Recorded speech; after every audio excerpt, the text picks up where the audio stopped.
شاہ اللہ شاہ بخاری رک گیا. پہلی قید پر انگریز نے 10 مربع زمین دینا.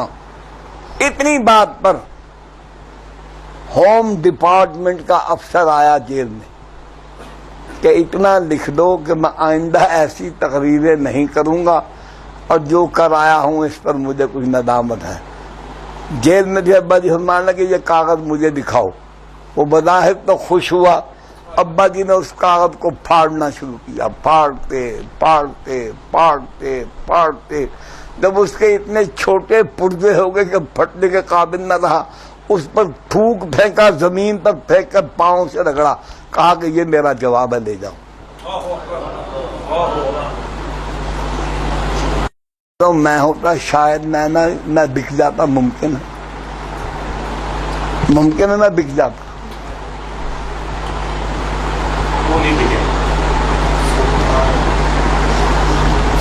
اسی آپ کے لاہور جیل میں تھے. گجرات بھی رکھا گیا ان کو, پنڈی بھی, ددھا رام کیس میں. وہ سکندر حیات نے بغاوت کا کیس بنایا جس کی سزا کم سے کم کالا پانی ورنہ سزائے موت. 2 مقدمے تھے. ابا جی فرماتے ہیں میں نے زندگی میں کبھی کشتے نہیں کھائے. جب مجھے یہ بتا, وکیلوں نے بھی کہا کہ شاہ جی اللہ ہی آپ کو بچا دے تو بچا دے, ورنہ حکومت نے یہ کام کیا ہے آپ کو پھانسی ہوگی. مان لگے کہ میں نے جیل میں خوب ورزش شروع کی اور میں نے وہاں کشتہ منگوا کے کھایا. میری صحت ایسی تھی کہ دیکھنے کے قابل. میں نے کہا اگر موت آ گئی ہے تو پھندے پر نحیف و ندار کمزور جسم سے نہ جاؤں. تختے پر جاتے ہوئے لوگ یہ نہ کہیں کہ ڈر گیا, کمزور ہو گیا, بیمار ہو گیا. میں توانا ہو کر جاؤں. تو میں نے جیل کے سپرنٹینڈنٹ سے دوستی تھی تھوڑی سی. یعنی میں نے کہا یار میں ذرا جو جہاں آپ پھانسی دیتے ہیں نا وہاں جانا چاہتا ہوں.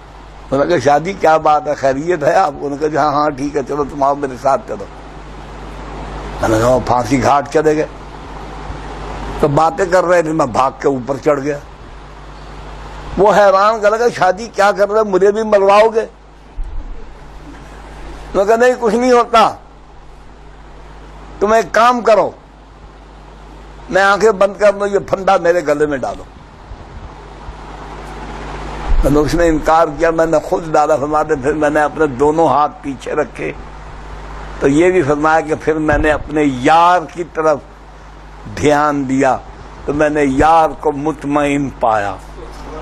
تو میں نے کہا گوات ہے تو بسم اللہ, اللہ کی راہ میں جاتا ہوں تو میں ڈر کر سہم کر کمزور ہو کر نہیں بک سکتا تھا. عطاءاللہ شاہ بخاری یہ ابھی بھی شاید یہاں آپ کے لاہور میں وہ ایک جڑی بوٹی زندہ ہے, مسٹر مختار مسعود.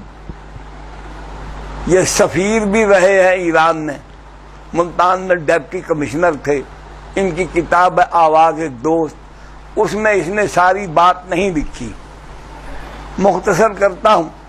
اس نے ابا جی کو بلایا ملاقات کے لیے, چلے گئے. ساتھ 2-3 آدمی تھے.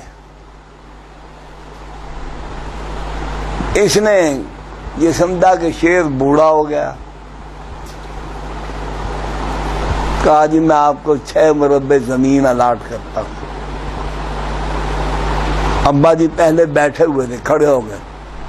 مان لگے مسعود اب تک میں تمہیں بیٹا سمجھ کر تم سے بات کر رہا ہوں, تم نے غلط آدمی کا انتخاب کیا ہے. یاد رکھو آج کے بعد کبھی مجھ سے ملنے کی کوشش نہ کرنا. واپس آ گئے. خدا نہ خواستہ ہم ہوتے لیاؤ جی ہونے کاغذ لیاؤ, ساڈے ہتھاں پیراں دے نوٹھے لوا دو, ساڈے پچھلے حصے دا بھی نقشہ لے لو. 6 مربع زمین تھوڑی نہیں ہے, اربوں روپے کی ہے آج کے دور میں. خدا ایسے رزق کے ایک دانے پر بھی کروڑوں لعنتیں, اس سے خدا بچا کے رکھے. یہ لقمہ، یہ پانی کا گھونٹ اندر جائے گا، ایمان کو ساتھ لے جائے گا۔ حضرت شیخ الہند مولانا محمود حسن رحمت اللہ علیہ، ان کے نام بیواؤں سے میں پوچھتا ہوں کہ تمہارا کردار وہی ہے جو شیخ الہند کا تھا؟ تمہیں شرم نہیں آتی؟ ڈوب کے نہیں مر جاتے ان کا نام دیتے ہوئے؟ اٹھاؤ شیخ الہند کے خطبات، اب بھی میرے پاس موجود ہیں۔ ڈاکٹر مختار احمد انصاری، 30 نومبر 1920، بستر مرگ پر ہیں شیخ الہند، پاس کون بیٹھا ہے؟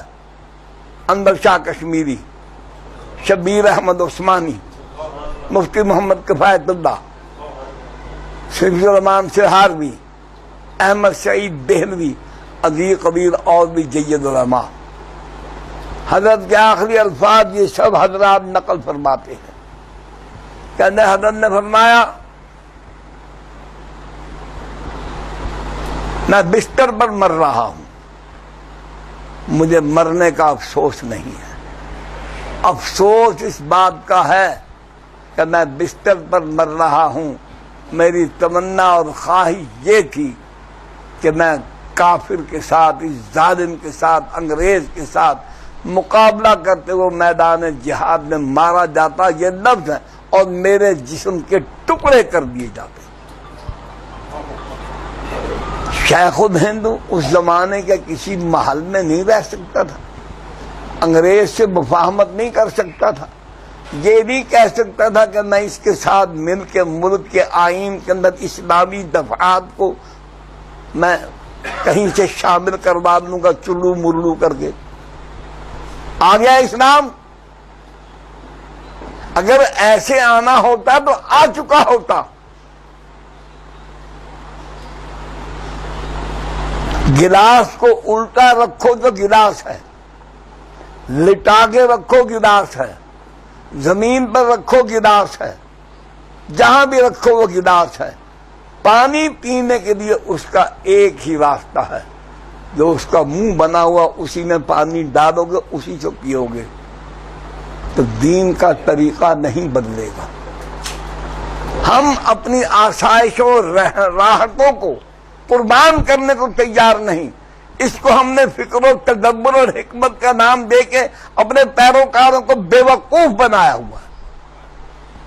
مراعات ہیں، جن مکانوں میں، جن کوٹھیوں میں، جن بلڈنگوں میں یہ رہتے ہیں، اس کے بعد آدمی دین کی محنت کی مشقت برداشت نہیں کر سکتا۔ آدمی 4-5 گھنٹے ایئر کنڈیشن کمرے میں بیٹھا رہے، فوراً باہر نکلنے کو جی نہیں چاہتا۔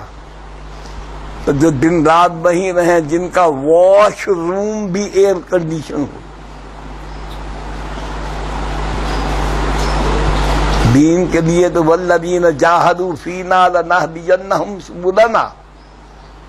پھر عرض کرتا ہوں کہ اگر دین لانے کے لیے کوئی اور طریقہ ہو سکتا ہوتا تو جو اللہ تورات کے بعد انجیل، زبور یہ دیتا ہے، وہ قرآن کے بعد کوئی اور کتاب دے دیتا۔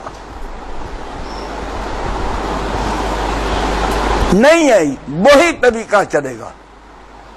جنہیں حقیر سمجھ کر بجھا دیا تو نے، وہی چراغ جلیں گے تو روشنی ہوگی۔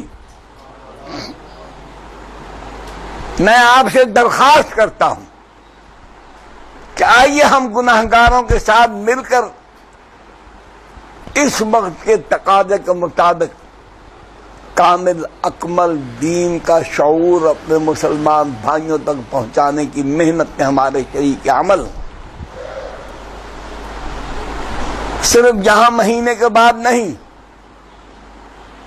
میں چاہتا ہوں کہ یہاں تشریف لانے والے میرے بھائی نوجوان اپنے آپ کو اس کام کے لیے آمادہ کریں، اور شہر کے مختلف حصوں میں پھر عرض کرتا ہوں، کوئی مسجد نہیں، کوئی سپیکر نہیں، گھر کی بیٹھک، آپ کا ڈرائنگ روم، آپ کے گھر کا کچا صحن، جہاں 10, 15, 20 مسلمان آ سکتے ہیں، وہاں پر رکھیں۔ کام ہونا چاہیے۔ ویڈیو کے نیچے سبسکرائب کے بٹن پہ کلک کریں، بیل کے آئیکن پہ کلک کیجئے تاکہ ہر نئی ویڈیو کی نوٹیفیکیشن آپ کو مل جائے۔